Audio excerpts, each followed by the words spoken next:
Leo the Lop, written by Stephen Cosgrove, illustrated by Robin James. In a warm, gentle corner of a soft green forest, a whole bunch of bunnies were born. There were so many bunny rabbits you almost wouldn't believe it. There were white ones, brown ones, even some with spots. And every one of them had a little pink nose, fluffy white tail, and two pointed ears that stood straight up in the air. All of them, that is, except Leo the Lop. Now, it wasn't that Leo didn't have a little nose or a fluffy tail, for he did. What he didn't have was ears that stood straight up in the air. Instead of standing up, they hung straight down. That really didn't matter to Leo because he thought he was just as normal as he could be. Besides, he couldn't see his ears anyway. Day by day, as the rabbits got older, they began to notice that Leo was slightly different. The more they looked at him, the funnier it seemed. It got so bad that the entire burrow of bunnies would roll on the ground, holding their sides in fits of laughter every time Leo walked by. You've got to admit that a rabbit walking around with his ears dragging in the dirt is pretty funny. Now Leo was very confused. He didn't see anything so funny about the way he looked. His fur was the same. His tail was the same. As far as Leo was concerned, he was perfectly normal. Finally, out of frustration, he asked, "How come you guys are always laughing at me?" For a moment, the other rabbits tried to be serious, but they couldn't hold back the laughter. One of the rabbits finally blurted out, "Your ears, you dope! They drag on the ground! You just aren't normal!" Leo looked down, and sure enough, there were his ears, dangling in the dust. I guess Leo was kind of hurt. He really didn't feel any different than the other rabbits. But because his ears hung down instead of up, he just wasn't normal. He thought. All I need is to exercise a little bit, and my ears will stand up, just like all the normal rabbits.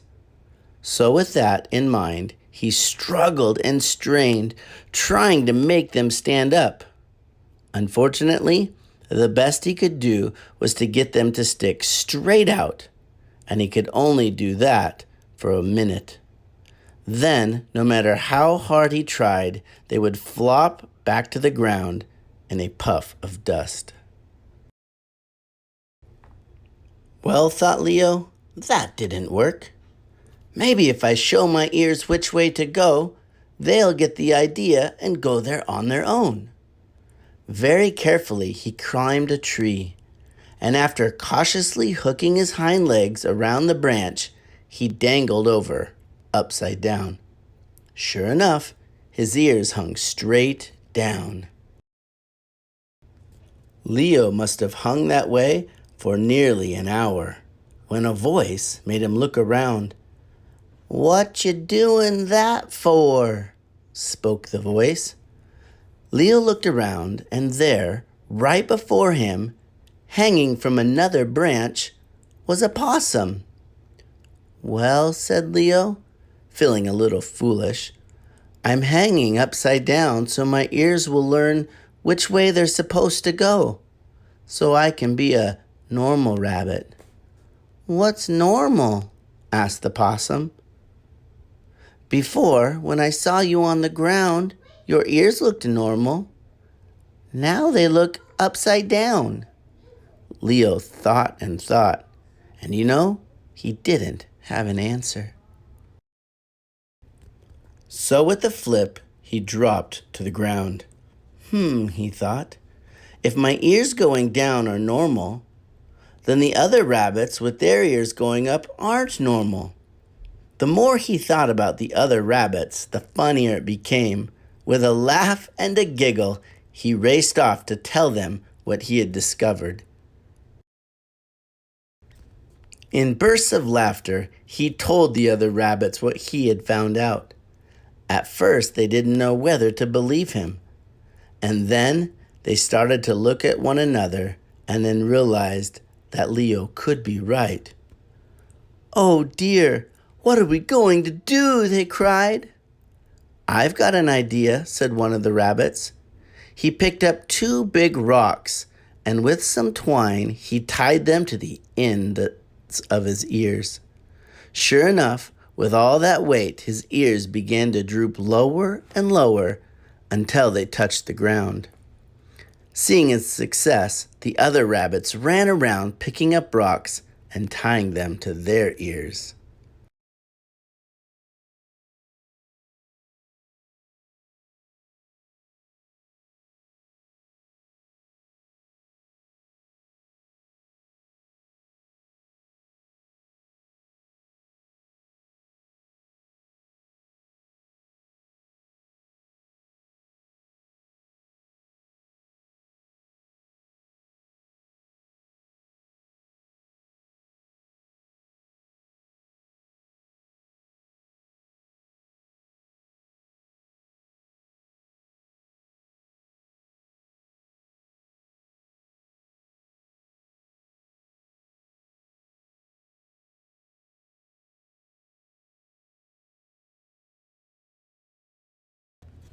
Everything would have been all right except for one small problem. The rocks and ears kept getting all tangled up in tails and feet, till all was confusion, with bunnies lying in a dusty heap. "This isn't going to work," they said. "There's got to be a better way." "Maybe," said a little furry bunny, "if we showed our ears the way they should be normal, they would go that way naturally." So they all very carefully climbed a tree, and after tying their ears to the branch, they gently hooked their legs and swung over, hanging upside down. Sure enough, every one of those bunnies' ears hung up instead of down. They must have hung that way for a long time when a voice made them look around. "What you doing that for?"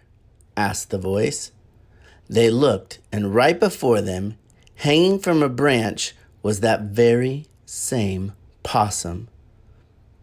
"Well," they said, feeling a little dumb, "we're hanging this way so our ears will be normal like Leo's." "What's normal?" asked the possum. "Before, when I saw you all on the ground, your ears looked normal. Now they look upside down." They all thought and thought, and they couldn't answer the question either. Carefully, they untied their ears and flip-flopped to the ground below. The rabbits thought and thought. If we're normal, and Leo is normal, then normal is whatever you are. With a hop and a giggle, they raced off to tell Leo what they had learned. After listening to their story, Leo had to agree that normal is whatever you are. And from that day forward, the rabbits of the burrow lived very normal lives in the soft, warm forest. So, if you are a rabbit and your ears go up or down, try to remember Leo and the lesson that he found. Leo did still have one small problem. His ears always drooped in his soup.